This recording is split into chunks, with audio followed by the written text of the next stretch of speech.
Let's put this here. Can you see it? Okay.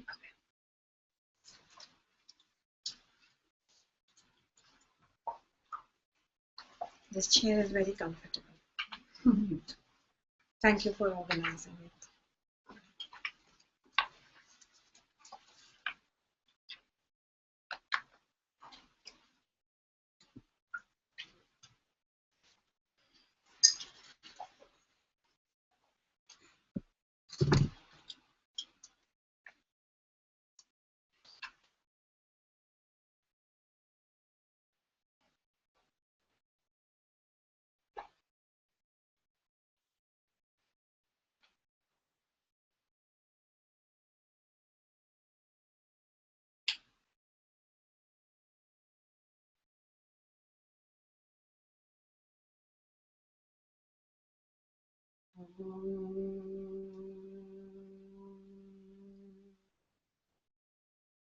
Sahanavavatu Sahano Bhunaktu Sahaviryam Karavavahai Tejasvinavaditamastu Ma Vidvishavahai. Om Shanti Shanti Shanti.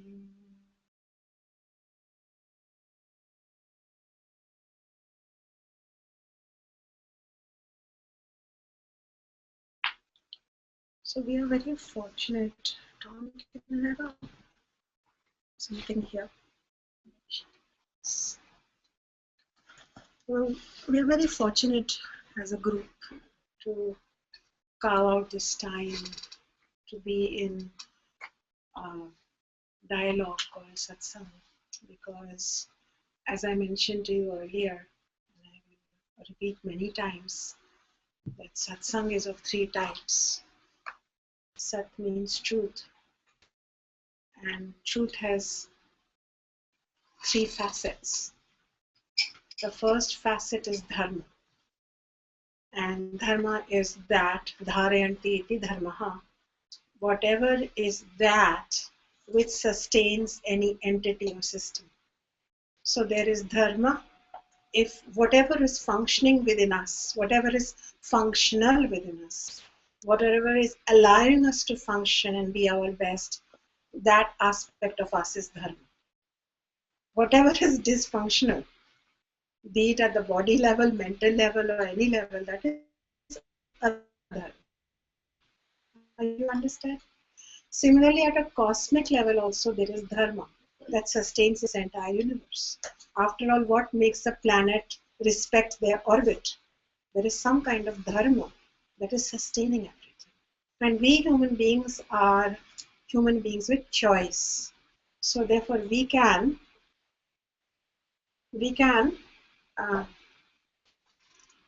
inquire into what is dharma. Dharma of a mother, dharma of a student, dharma of an acharya, which includes wearing the microphone when the students give you that look.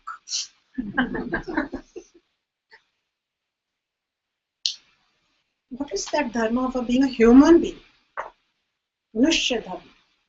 What sets us apart from a base selfish person and a dharmic person? We have that capacity, and the first job of a satsang is to inquire upon that dharma by sitting with a dharma purusha, someone who themselves embodied the dharma. And we are fortunate that we are doing this in the courtyard of Vedika Global, because this organization itself, its basic inception, its mission, and its work from its beginning is dharma. So therefore, if this was an organization where you were coming here to sit and talk about the highest truth, but on the way you had to sign a contract to spend some money or to buy some goodies or to pledge something, then you have to question, right? So you have to look at where you are having your satsang with. So the first aspect of satsang is the Dharma Sangha, where you come closer to Dharma. And I hope that you all leave from here with every satsang being more dharmic husbands, dharmic wives, dharmic partners, dharmic girlfriends and boyfriends, dharmic children, dharmic elders, dharmic citizens, dharmic BART passengers, dharmic,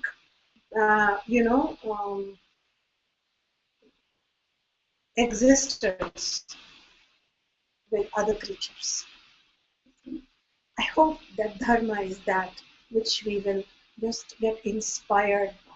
This includes being cognizant of our responsibility and being cognizant of our highest potential. No slack, and we don't want to slack. That is called that. And then the next level of satsang is known as jnana based, jnana purusha satsang, where once we have started already not escaping our roles, responsibilities, and we don't even complain. We have many dharmas to perform as mother, multiple at the same time, mother, teacher, sister, daughter-in-law, friend, citizen, all these roles come upon a single woman at times. And to be cognizant and to be doing one's best, one's most innocent and best effort at sustaining everything in a responsible and universally respectful, honorable way is called dharma. Then the next level would be that we go to a teacher who teaches us where this dharma is coming from. And those are called the grantha or the shastra, which cannot be explained by the word scripture. Sometimes when we call it scripture, we get really worried if some dogma will be unfolded in front of us. But the word the shastra, another word for shastra is the eye. It is the eye to your inner self, to the universal truth. So in the Vedic tradition, Shastra is that which you cannot find that knowledge in ordinary conversation. As some of you have been coming here, can you show me with your hands, just your silent hands, how many of you were surprised and happy with the knowledge that is being revealed here through the Shastra of Advaita Vedanta? Any hands? Could you find this knowledge anywhere? Because it is waiting in a coded way in the scripture. And we are told never to read the scripture. Do you know this? There is an injunction, don't just buy the book and read it. You will end up disrespecting that scripture. Because you will not understand it, it is all coded. So it is only Guru Mukha, you have to hear it. It is not to be read. The way scripture has to enter, will you remember? Through Shravanam. They are not saying Darshanam, read it. But people today have replaced teachers with internet. Jai Google Dev. Internet, bestsellers, and 5 scriptures, 6th one free. Deals. They all sit in the library.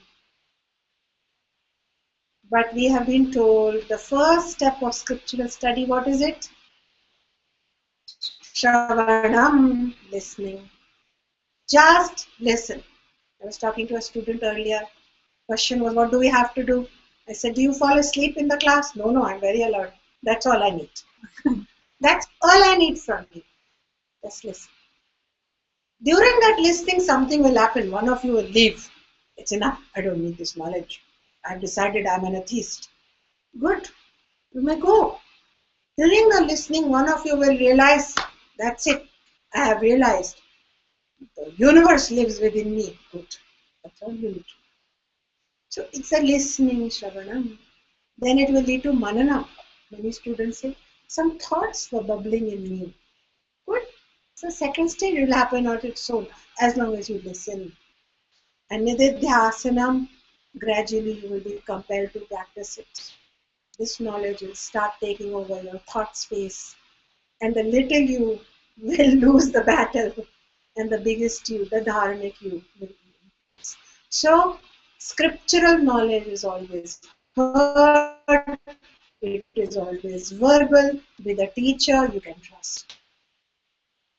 And we have talked about Shraddha also, we will continue talking about it. It's not a blind trust, it is an examined trust. Today, those of you who are brand new need not come and profess any blind love and trust.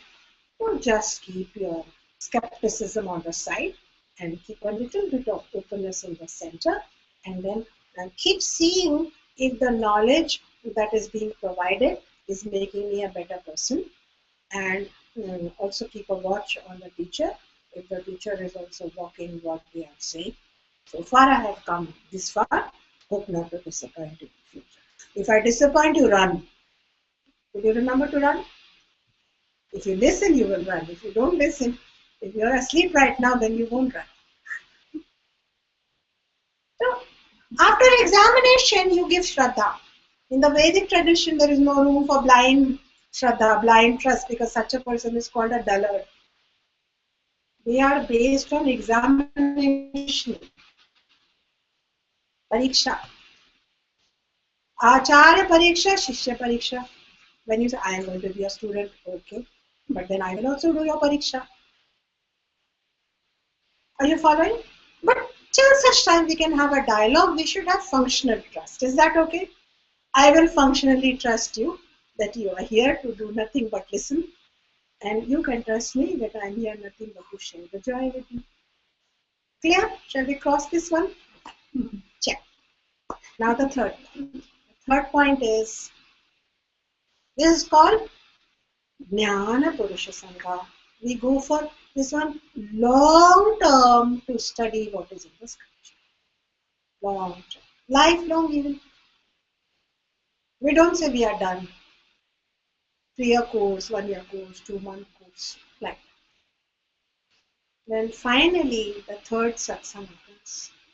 In this, you will find that due to living of the dharma demonstrated by the teacher and perhaps a community, if we are lucky. Secondly, teaching, sincere teaching, very honest and open teaching of the scripture, where the teacher is an agent of the scripture. They are not promoting their own ideology created in 2001, 10-year-old ideology. They are teaching the exact scripture. Then what happens is, these two things, the living and the contemplated understanding of the truth, will lead to the final satsang, where the scripture, the teacher, everything will all merge into the self and the darshan of the self, the atmabodha of the inner self, which is none but your own self. Only in Advaita Vedanta tradition, there is no slave, there is only master. There is no petty one, there is only God in all of us. The teacher-student relationship is also merely a process. A very honorable process, very revered process, but every teacher knows that there is a potential teacher sitting in front of you. This is not a tradition where the student has to permanently be a student for the teacher's ego. The teacher's ego is fulfilled when the student becomes the teacher. Are you following? There is a growth process. But during such time, the student sits literally below physically, and this is our tradition. It is okay if you sit on the sofa or the chair, it is all right. But our tradition was that the learning one sits on maybe slightly higher, and the student, so the word is Upanishad, sitting at the feet of the teacher close, which just shows, I am now surrendered to you, be my teacher. We have stories from our Upanishads where a young girl, the king had asked about, the king said there is no God. And the king said that if in 10 days people don't convince me that there is God, I will have all the deities destroyed. And this was a Hindu king, and but he was just not convinced. All the pandits of the region came to try to convince him, but they failed. And the prime minister was very concerned that saying, this young king who we have thrown is an atheist and we are unable to convince him. So this young 18, 19-year-old girl said, I will convince him. The prime minister was in such desperate state, he even took his daughter. He thought, I might be beheaded because of taking my foolish daughter along. So talk to the king. But it would be not as bad as, my temple being destroyed. So he took a chance. He took his daughter there. And his daughter, I will talk to you. Oh, you impudent girl, you will teach me. Teach me. How can I teach you? You are sitting and I am standing. If you have to learn, you have to give me your throne. I am the teacher. You go and stand there. Then I'll talk to you. So he got excited by her attitude, the king. And he said, okay, this was unheard of. So the king got up to stand saying, please teach me. And the 17-year-old girl sat on the throne to become the guru. And then she said to him, I need some salt and some water. And the salt was brought from the kitchen and the prime minister did this. Oh, I don't know what my daughter is up to. And she just mixed the salt in the water and said, can you see it? No, this is how God works. But she gave him the guru shiksha, she gave him the knowledge when he became the student, not otherwise. This is good for my students who are becoming doctors who keep giving free knowledge here and there. You have to take your position. The person who is taking the knowledge has to ask like a patient, and the doctor has to give it like a doctor. So so I was explaining these rituals that we have. They have a psychosomatic effect on the reception of the knowledge. If there is too much casualty around the knowledge of the highest truth, then it will only make a casual impression. If she was just standing there placating the king with the salt and water, he would have said, just get going. But she took his throne and then showed him that example. That God dwells, you cannot see God, it lives in every particle, but it is there. As ghee lives in milk, you cannot see it. You have to churn it through satsang, and then the ghee emerges. Otherwise it is there, you cannot see. Are you understanding? So this way, these are some stories of what the satsang is all about. And it is only in the satsang that finally the satsang with the self occurs. And we are in our great tradition of the Vedic education, happy to dwell here among these sacred texts and reflect upon it. So we were discussing about vasanas. How many of you heard about the vasanas from your ears last time? How many of you? How many of you found thoughts of it coming to you without you trying to think? Hands? You were here. Shall I continue on that? So these vasanas are, we have many thoughts, but when we have a lot of thoughts about something, for example, recently a student of mine made some Ayurvedic fudge for me and Sanjay. Amazing, with cardamom. And I found that I was having a lot of thoughts about them. They were in the kitchen. I was in my other room, but I was thinking about the fudge in the kitchen. So I caught myself. I said, if you're going to have so many thoughts about them, then this fudge will become a seed in my deepest mind. In my, there are three bodies: gross body, subtle body, causal body, karana sharira.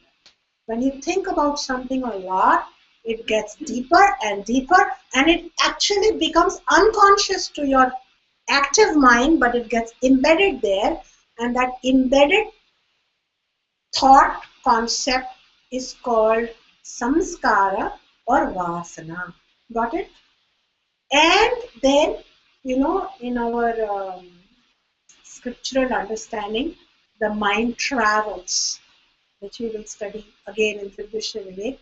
We say the soul left the body. Soul doesn't leave. The soul doesn't enter, doesn't leave. Consciousness, sakshi, is all pervading. It is the mind that disconnects with the body. And then disconnects and it travels. You can't see it travel. It is so sukshma, it is so subtle. You never see it enter, you never see it leave. And the mind's dissociation with the body is called death, and the mind's association with the new body is called birth. So when it dissociates from one body, suddenly conscious sakshi is still watching. Mind dissociates, we say mrityu. And it then associates with another body, that is punarjanma, now new rebirths. That is what our mind has been doing, getting body after body in different wounds. Are you following? The thing is, if I keep thinking about the fudge seed, and I'm being humorous here, but the topic is serious. That's why I chose the fudge example. The sweet fudge will travel with me. Are you understanding? And when in my next body I come across it, I will find this unconquerable desire to devour this particular candy. So we think we are craving sweets because we are hypoglycemic or we are not feeding ourselves. But sometimes some of our cravings for material objects, human beings, experiences, and are coming from this deep-rooted vasana. That is traveling. Are you following? And there are 3 vasanas that most of us have and we need to be aware of because they come in the way of our spiritual progress. Do you remember what they are? The first one is called Kama Vasana or Deha Vasana. What is it related to? Do you remember? Body. So what is this body vasana? See, we all have a body. And in fact, Kama, as you know, is our Purusha. For us to enjoy the pleasures of the body and the senses is our legitimate right. It is our goal. In fact, we should not be without. And yet,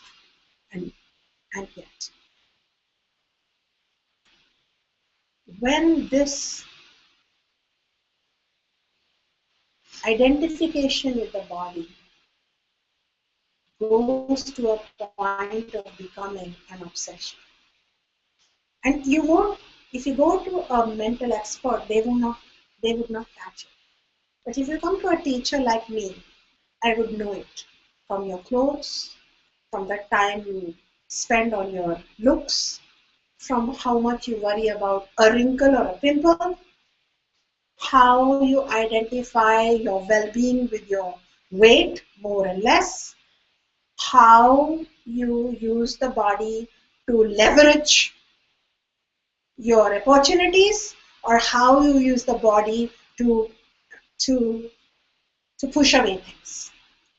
This means somewhere, whether it's on the positive end or the negative end, doesn't matter, your identity has become locked with the body.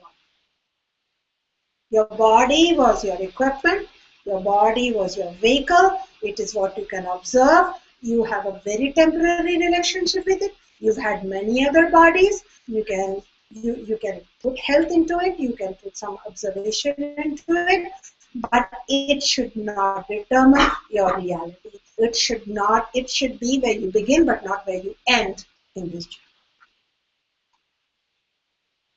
But what happens typically in Dehavasana is excessive consumption with the body, excessive ornamentation of the body, these are some of the symptoms, excessive sadness or mania-like happiness with the body. If we have become so depressed because our body is not a certain way, then our whole lifetime is gone in that body. There was a great sage from the Upanishad. He has written the Ashtavakra Gita. Ashtavakra, literally his name was Ashtavakra because this boy, this rishi, was born with such a body that was deformed in 8 places. He had 8 angles of deformity to his body. He could hardly walk. He was the grandson of sage Uddalaka. He was the cousin of sage Shvetaki. These are all Upanishad rishis. And he was so deformed that people laughed at him. But he had gained Brahma Vidya. He had gained the knowledge that we are studying here of Atman, of self. So he went to one place where he wanted to have a debate. And when he went there, he wanted to have a debate. At that time, people used to debate on scriptural knowledge. So they all laughed at him. When he went there, laugh. That's what healthy people do. They get uncomfortable and then they mock you. And then they laughed at him because one, he was young, he was very young, maybe 16, 17, and 2, he was so deformed. So you know what his answer was? First they said, when he laughed at them, he said, look at his answer. He said, are you laughing at me or are you laughing at my maker?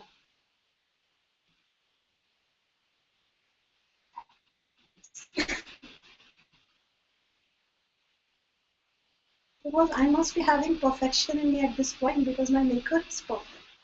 This is what I needed. And then some people said, you are too young. And then he said, in our tradition, who is the Vriddha? Who is elder?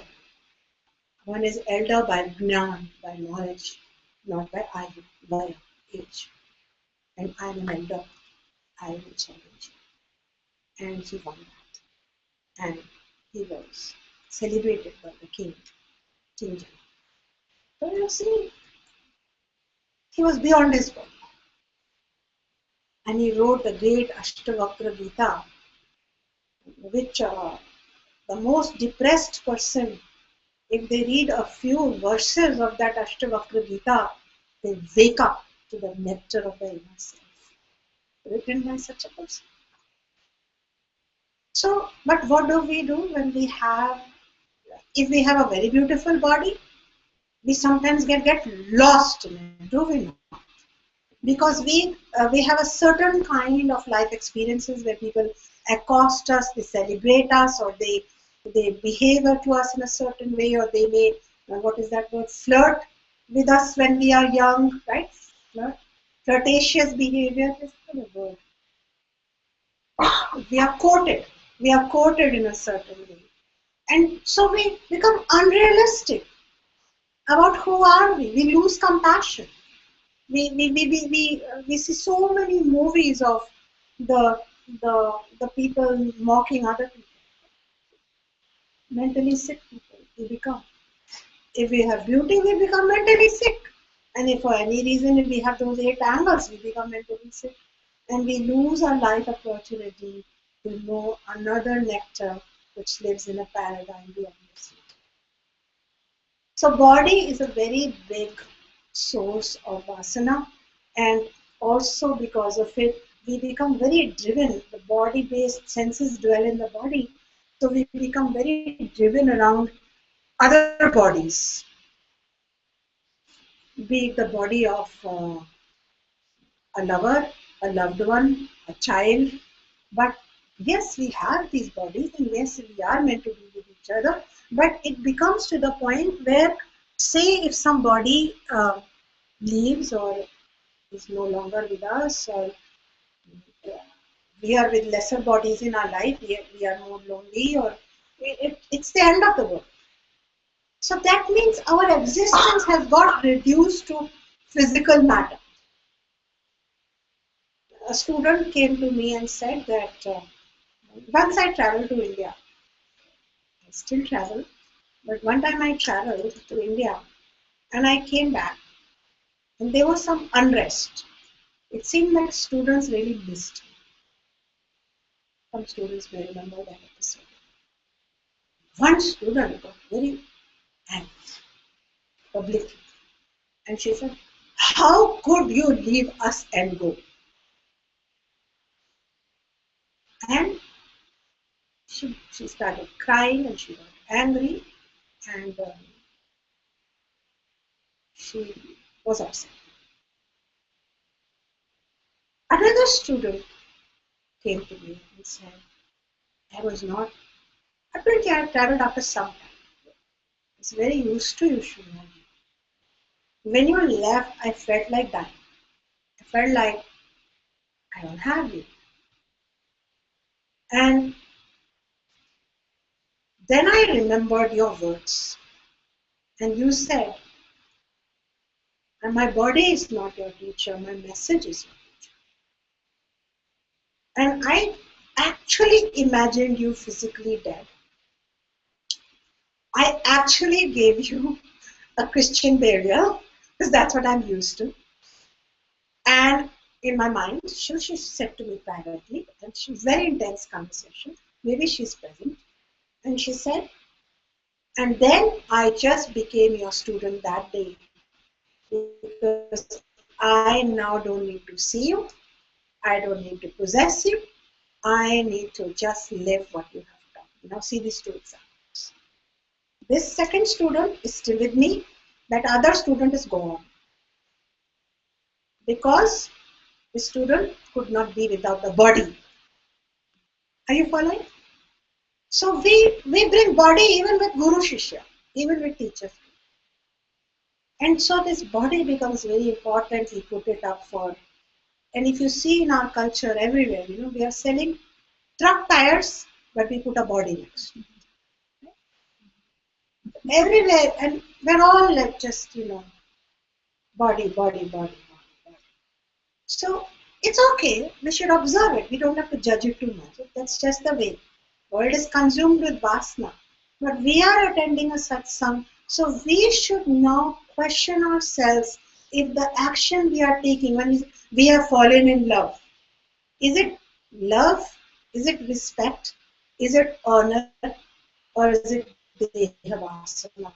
Before we pack up our bags and move across the country to be with someone, only for that dehavasana to end after some time, then we are left with only one-way ticket and no money to go back. At least take a two-way ticket. This really reduces our ability, our sorrow, it cuts down in future. Do you agree? Now, when I was doing sadhana, what is sadhana? Sadhana is you take this knowledge and you argue with yourself. That is sadhana, in the most non-glamorous way. You take knowledge, you rub your lower self against this knowledge. And then there is heat generated, that is called tapas. And all this rubbing, you just argue with your own self. It's called sadhana. So when I was doing sadhana, I realized that I had a lot of dehavasana. Dehavasana to my animals, my pets. Dehavasana with my own father. Dehavasana with my teacher. As he was getting trained. But fortunately, I had this knowledge that I had to start putting it into use to say that I'm going to be okay when my son goes to college. Because I met many people whose life is not okay when the children go to college or when they lose people. But we all lose. Everybody loses their parents. Everybody's animals live 10-15 years only. Everybody will have to face challenges of separation from brothers, sisters, partners. This is called Mrityu Loka, the Loka of death, the Loka of ending. So, as I have always mentioned to my students, if you come to satsang on Mrityu Loka, in this Loka, this is what we talk about, death. You do some good karma, you're born in some other Loka, we will wear other kind of clothes, we will meet you and talk about other topics. But here we have to talk about the grim topics. That is why we don't even have a very fashionable name in the Vedic tradition. The name of this dimension of existence is called death. Just think of it. You are living, you are born to die. Every minute you are getting closer to death is the only reality as you embrace it. We even have Shavasana for you to embrace it. As you embrace it, as you bring it closer, you become more and more alive. As we run from it, we die every moment.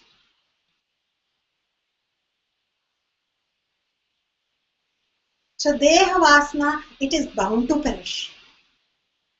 It smells.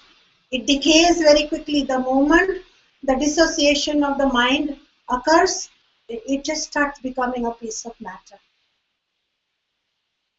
So while living with our loved ones, let us have a sense of detachment. Even with our own body, let us take care of it. And let me also remind you, in the Mundaka Upanishad itself, the rishis mention that this body is a temple in which dwells Paramatma, nowhere else but in your Hridaya. So again, it is a very sacred status. Don't bring this sacred temple into the marketplace. Don't put it up for competition. If it is thick, thin, old, young, it always means give it back. Do you follow? Later I will teach you something called Upasana Yoga, Karma Yoga, Bhakti Yoga, which we do using this body. This body is being given to you to perform certain yogas. Upasana Yoga, Bhakti Yoga, Karma Yoga, specifically Upasana Yoga and Karma Yoga. So, but first we have to get over this vasana, this illusion. And we have to, if you are, for example, somebody had asked me, give me a concrete example. I said, well, you are dating. Yes, that's right. I'm dating. Why don't you go without makeup then this time? You can wear makeup. I have no problem with makeup. Just try it. Just try it. That's all. Means you should be able to be who you are. Then when you wear makeup, it's a celebration. But if you're hiding your deha under the makeup, there's a problem. Your reality should be, if the makeup complements your reality will shine. Makeup is nothing, it's just playtime. But if this makeup is where your reality is, your reality, there's a problem. That's deha. Are you following? Wear all the clothes you want. We are all into it. Dress like Devis and Devas. But let clothes not be your only identity. So that when your objects, your houses, your clothes, your makeup items, your perfumes, and the bodies that you are counting, this body is mine, this body is mine, they reduce as they will with time. You are still in a summer. You are neither too sorrowful nor too joyful. See, we are moving towards understanding what is this Sthita Pragya, what is this balanced state. How do you treat your temple? You wash it, you put lamp in it, right? You put incense to it, you put the best, we have our best clothes for our altars here, right? Would you put some lousy clothes? No? Wear clean clothes, iron clothes, good clothes, all these things. We will put herbal shampoos, and, for example, we will put moonflower on our, after all, this is where my inner God dwells. I'm going to only put green moonflower. I will not put something different here. Maximum I will put lavanya soap. Maximum. Because we know it is made of milk and honey. So that's all. This is, are you following? Then there is Lokavasana. Dehavasana operates at a biological and very sensorial based object level.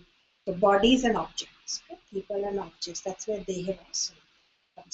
People who have Deha Vasana, they not only will want their body to be like, gym perfect, and if it's not, then they'll cry for it. They may even have some plastic surgery for it. Okay?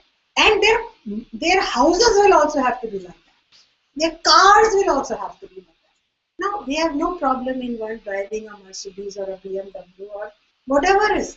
If it can easily happen, if it is part of your prarabdha karma to be driving a BMW, do it. But what about the people who commit crime to drive a BMW? That is, now we have reached the obsessive level of behaviors. I'm not saying all of us have it. Doesn't mean it always leads to crime, but it definitely clouds our discrimination. Bigger house, bigger vessel, bigger clothes, better clothes. How many people have lost their discrimination just for the body? To ornament it, to house it, to clothe it, to shelter it. All it needed was to sleep under the tree, but now the whole life is gone providing for that house which one cannot even enjoy. The next is called Loka Vasana. Loka means world. This world is very important. But for us to perform dharma, the mirror is the world. Its social rules, moral rules, ethical rules, they all come in the world. We cannot just dismiss the world. We don't want. But what we don't want is a vasana, an illusion to dominate the relationship between us and the world. How does that happen? We start chasing the world for a certain quota of approval. I want us to want approval. Dharma-based approval. There is a Vinay code even in the world called Vedika, where we frown upon people who talk too loudly. We think they are taking up our space. Not its space. We talk too much. We like people who speak just that. We have rules. So we ask you to respect them and we respect them. Okay? You explain why they are there, they are ethical with you. But what if you started taking on a fake personality just to please everyone here at Vedika? Are you understanding? When we become the world and you just need our approval, you suck up to people here. You have a fake personality now. I'm giving Vedika as example. That's bold of me. But this is also the world, is it not? It's not like Vedika is separate from the world. Are you your real self? And if you're making real changes, they should be real, not anything fake. Anytime we turn cartwheels, anytime we now in the world, when we give the example of the world, anytime we try to somehow gain its accolades, its titles, we just spend a whole lifetime. We were born in a body, we start taking care of it. And then when we come in high school or college, we are told there's a big bad world out there. Do you have the right degree? Are you from the right school? Do you belong to the right club? Do you have the right neighborhood address? And off we go.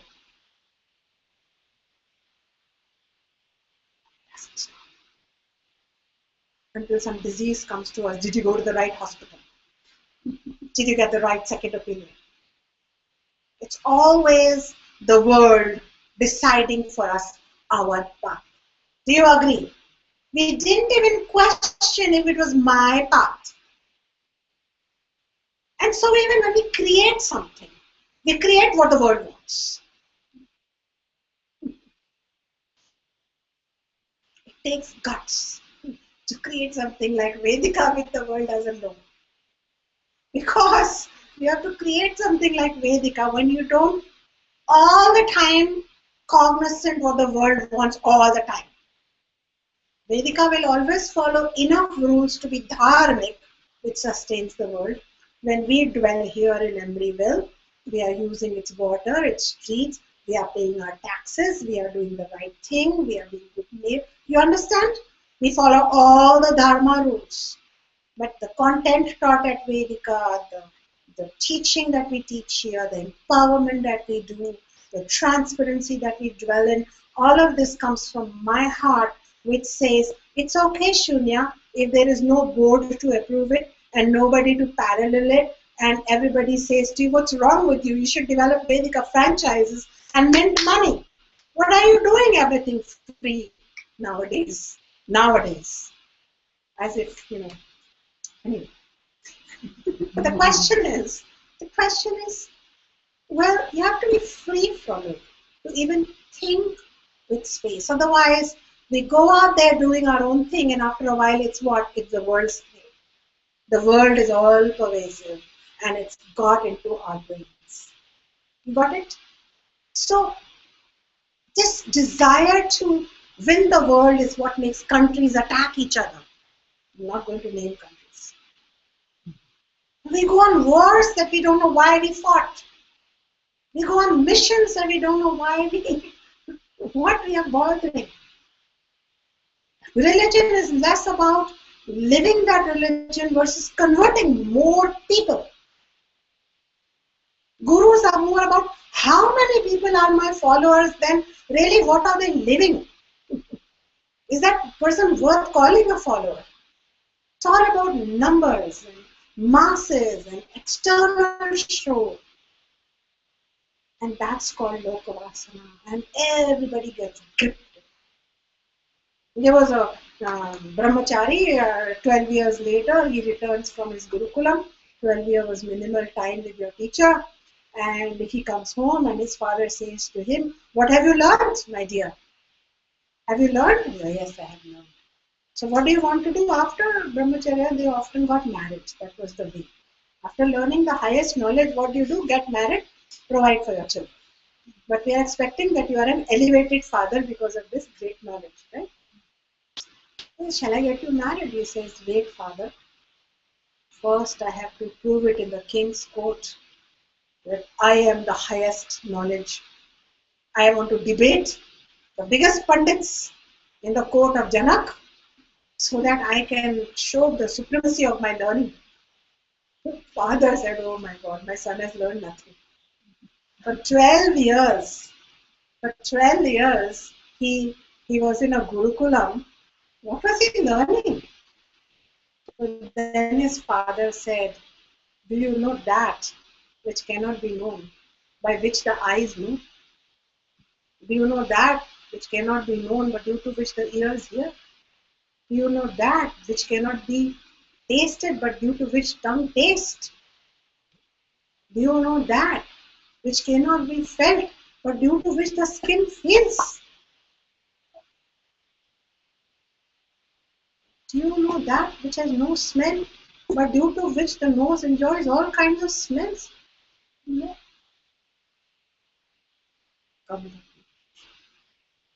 And then the father became the guru, and the son became the shishya. Second round of training. This is the great dialogue which led to the father showing the child a little seed and said, open this seed. The great dialogue between Balaka and his son. Yes, I am able to take the seed. Now the son has no ego left because he doesn't know all this. First he was very bombastic. Oh, I know this, I know that. But he didn't know. So then he said, okay, I will open it. And he opened the seed, there was nothing in it. And he said, do you know that this nothingness, everything is contained and it will create a forest one day. That which you cannot see, cannot hear, cannot smell, cannot feel. Know that to be yourself, the true self. And then became the great Upanishadic teaching. That is why we have this Bija, Ankur, all of that. But it begins from the great Atman, which is not material, the great Sakshi. Yeah? So therefore, this teaching of the world, we get only everywhere. But the teaching of the self, we get in special classes that we are having, such as this one, and all over the world, they are conducted, and we are fortunate to get that knowledge. But otherwise, we learn, we go to schools, we get our degrees, we learn everything, but we don't know ourselves. And so we get caught up in the lokavasana, and we get terrorized when our jobs get taken away, or we don't get a job, or we get a demotion. If we get a promotion also, then also we get stress, more pressure, more expectations. So but if we went to work, but if we didn't have lokavasana, if we went to work, but we didn't have to prove anything, we went to work, but we didn't go there with the extra partner called our delusion,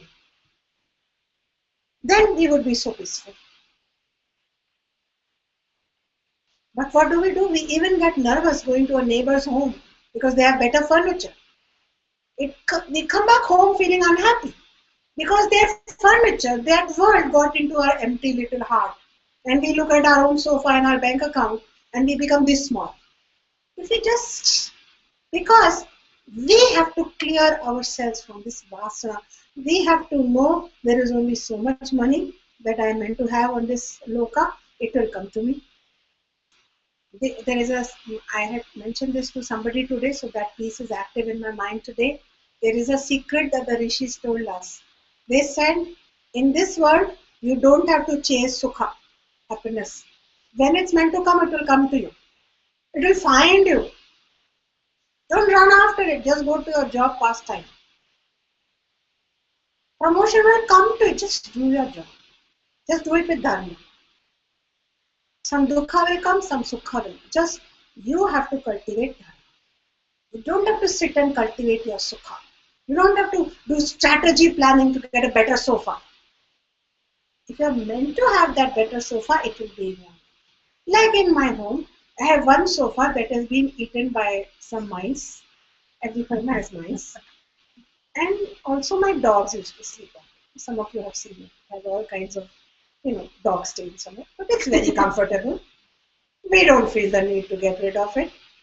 And whenever the Lord wants, one day we will have a sofa. Somehow it will so happen.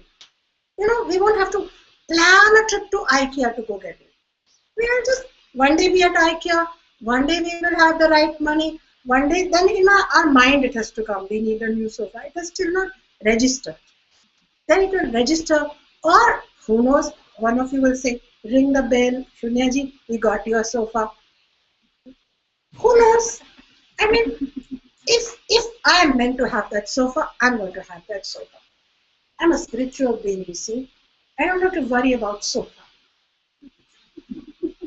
So there is a certain contentment with our mouse-eaten sofa. You can come and sit on it when you come to my home. It's very comfortable. It's broken in by my 100-pound dog and 80-pound dog. And, So that's the way life goes. I'm not saying you can't have a good sofa. We also have a good sofa. So it's like, but to obsess on it, to think about it, to think of ourselves as less and more, this is too much space in the mind. And then some people say, we maintain a lifestyle to have a certain kind of sofa, which we never get to sit on because we are stressed. So we spend time in the MD's office, sitting on that hard chair all the time with our BP going up so that we can have that sofa. It doesn't make sense. I'm really telling you, this is the truth, is it not? I know some people personally. They are also in yours truly's family, extended. They are like, we have a jacuzzi in our bedroom, we have this, but we have that. But she said to me, oh, I don't envy your life because my life, I have to eat so many pills to maintain this house. I have to eat so many pills, I have to work so many hours. I have no time, then my back is hurting. Now I can't sit in the jacuzzi. So I'm giving real life examples. So, and even a suggestion maybe, you can move into a smaller house which you can, no, what will those people say, what will that people say? what is they think so many years in America, still living in a small house. Not everybody is like you. That was the best part. Not everybody is like you and Sanjay. Okay? But at least we are comfortable. No. So that is the way life is. Anyway. So what happened was on the same theme of lok vasana and houses and jacuzzis, something more. We were recently changing our house because for our son's school we had to come closer to Dublin. So we were looking for a regular house in a certain range that we can afford. But one landlord kept calling us and said, I think I have the house for you. I think I have the house for you. So Sanjay came to our current house and we thought it's going to be above our budget. And he said, look, this is our budget. And that person, I really like you guys. I'm going to give this house to you because I live abroad and I need to feel really good about the kind of people living in my house. So I insist and I'll meet your budget. And guess what? This house has a jacuzzi in the bedroom. So this jacuzzi was meant to compose. I didn't have to worry about it. I can just worry about being okay with whatever I get. I made my point. But in Lokavasana, it's a serious topic. How it has colored you. Are you free? Can you recreate yourself? Can you find your truth? Some people even leave a great school because they say, everybody says you are an Indian. Now everybody says you are studying Sanskrit. Everybody says you are now doing this, doing that. But you should know if this knowledge is helping you. Then how does it matter whether you are working with an Alaskan or an Indian? As long as you are getting some knowledge from some living embodied soul, that is enough. Some people have had elephants and birds for teachers. That means they are human beings. They are talking to you in your language. So get the knowledge where you can get. You don't, but people, so many perspectives. So many perspectives, but it is not their own mirror. Those poor things, have compassion for them. Why? Why am I not all bitter about it? Because that's just the way of the world is. 99% people are colored by the world. What they think is their individual perception or their individual opinion is really the world. Sitting in them, talking to them, and deciding the course of their life, and unable to truly connect at an original way.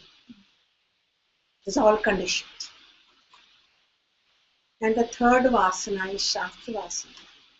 In the Shastra vasana, it means it's a vasana at the intellectual level. So the second level world is at the mind level. First was at body. The third is at intellect level. So sometimes what will happen is some of you will clear up your body vasanas, you will simplify, make the body a temple, feed it simple foods, be comfortable. Some of you will also get a lot of freedom in your professional life, social life, and breathe and be who you are. But then what happens is that we start getting exposed to Shastra. And now a very unique vasana may show up. I want to know more. More is better. Shunyaji, teach us more. More hours, more scriptures. And the lakshanas of this is such a student will start developing fantasies like, I will read up all the scriptures. And Shastra laughs and says, we are an ocean. If you can even understand few pages, consider yourself lucky. If you can live one paragraph, your life is saved. So it is not quantity, it is quality that is important in the pursuit of the scriptures. But this must have happened, that is why we have these teachings, that some people become like very, they will do like, institution hopping. Morning time satsang here, afternoon satsang here, night time satsang here, and multiple teachers, and multiple ways of like just like a voracious appetite for a certain kind of knowledge. will come up. And what it will do is it will start creating a new kind of stress. It may not have happened to any one of you, but it can happen. And at that time, we have to be content that whatever my teacher is exposing me gradually at the pace that is being explained to me, and that I'm digesting it, that I can see that I'm internalizing it, that people around me are reflecting that I'm changing and becoming a more livable person. I feel my self-esteem has risen. I'm acting in a more gentle, warm, humane, dharmic manner with myself and everyone. That is it. It is not about the number of your PhD in satsang. It's not about a degree. It's about the internalization. It is a very personal, very intimate, very rare human opportunity to do this kind of study and only have to argue with your own self. You don't have to, show to anyone how you did because you are rubbing against your own higher self with the knowledge as a setu, as a bridge between your lower self, your struggling self, and your perfect self that dwells within you. There is no judge, and there is no quantification of this work. And so, a truly sincere, dedicated scholar will not come up to the teacher and say, when will my education end? When will I know everything? Or will I finish this in this lifetime? Or am I too old to study this? Or am I too young to study? When this opportunity comes to me, I will sit with this and I will take it like prasad. A little bit comes to me, I will feel it, experience it as a holy offering, and I will utilize it to change me. I will not convert it into one more vocation. I will not convert it into one more worldly way of showing how scholarly I am because I have mastered myself in, so many scriptures. And often, you know, um, sometimes we get a biodata or two. Well, we get many for teaching here. So sometimes I get some beautiful people to connect, and that's how we invite them. And we have been all benefiting from our guests. But sometimes we will get a biodata that might be longer if we spread it out than the human being, taller than the human being. And every chapter they have studied is written, everything they have done. It feels like this person must be really like in having some. How do they have the time to have such a big resume? Why are they doing this? Why? It's like it's too much. But in the modern world, the thicker your resume, the more degrees you have, the more books you have translated. So it's quite opposite. So we create a very dry, intellectual, what are the words? Outwardly validated, kind of an intellectual. But we are talking about knowledge. We are talking about lived wisdom. We are talking about those few verses that you have learned here, and some of you may I see hands, because you're actually doing seva to each other by showing your hands, that you used one thing from the satsang and felt better as a human being. Please show me your hands. We're talking about this, an inner place of knowing that I chose the better paths. When I teach you, I hear. This knowledge is bigger than me, bigger than all of us. And this knowledge, which is Amrit, nectar, this knowledge, even when I talk and you hear, we all benefit. Talking is the best way to perfect the knowledge, teaching. But you have to hear it again. You have to contemplate it again. You have to live it to be able to teach it, with some degree of courage. One can't fake it. It's too much work. So therefore, to live it, it's some kind of a pressure to be a teacher and to live it and to walk that path. But then as you walk it, who's the beneficiary? Me. It's like high pressure opportunity to be your best self. So this is called Shastra Vasana. So we want to arrive at the satsang, we want to arrive to the teacher, but we should be wary of some. We should keep our heart more open and try to not convert it into some brainy experiment, and try to show off to each other how much we know and how less the other knows.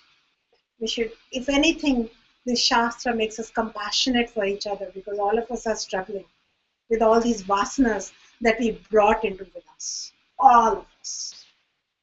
And so these signs and symptoms will help us show to us our own status.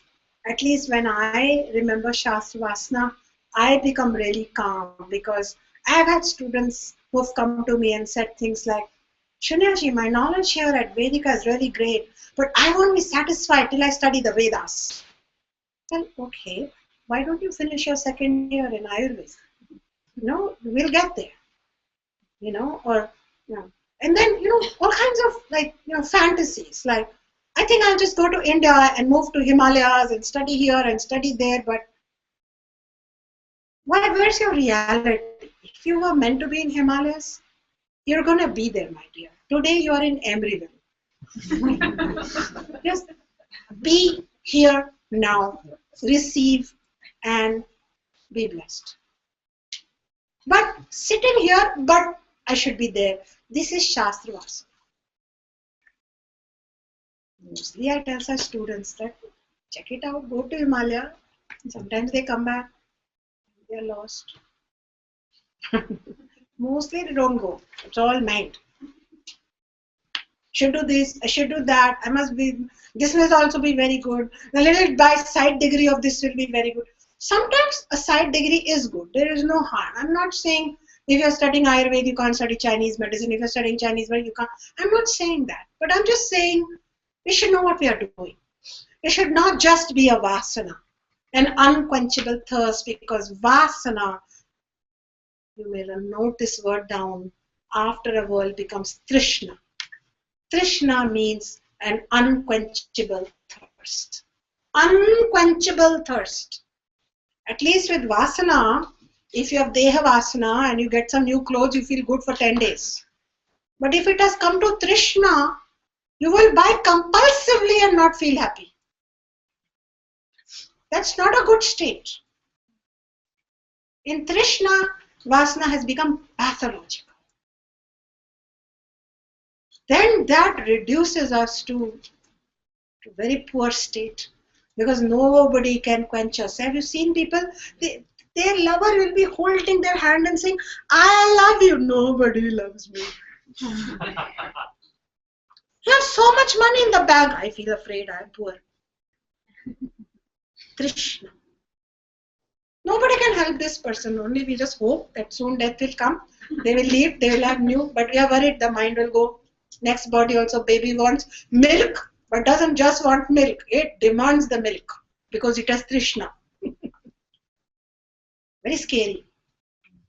And voracious. It's an emptiness nobody can fulfill. But in the Shastra we say, look, in this Mrityu Loka, which is that Loka? Death Loka. You are dying every moment you are living. It's okay. You will never be fulfilled. So how about you cultivate contentment? Where you are placed, be happy. When you are in Emeryville, be happy. When you will suddenly find that Emeryville has changed to Himalayas, be happy there. Somebody asked me, should I go back to India? Should I be here? I said, all this discussion is all intellectual. If the Lord wants you to be in India, you will be in India. You will be doing long distance call to me. Should I be in America? Should I be in India? Just be where you are. Be relaxed. You can have a wish, maybe I'll go to India. But if it's meant to be, so these large strokes, you don't have to overly control.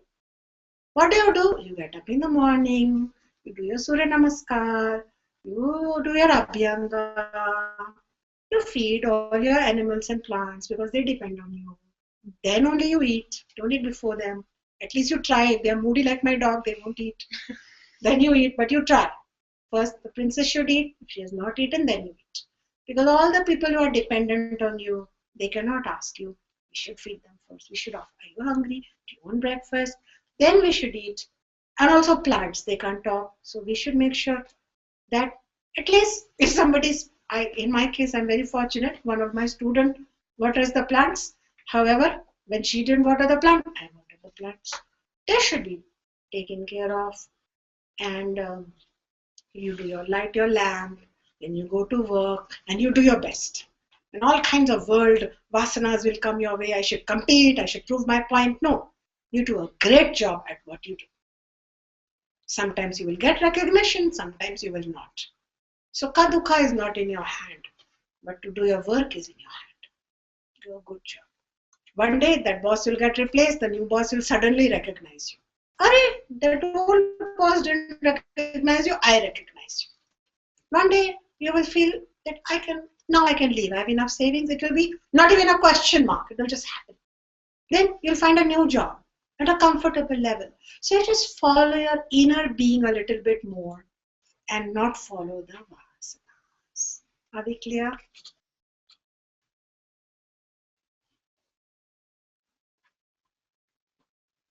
There is freedom that yourself has. But we have to constantly, the mananam, the work we have to do is take our actions and our thoughts away from every time that vasana comes. I told that to you last time. Before it becomes an action, it has become too late. You have spoken from vasana. It's too late now. You've spoken. You've committed. You handshook. When the thought comes, that's the only time you can clip it. Saying vasana, busted. Vasana, busted. That's it.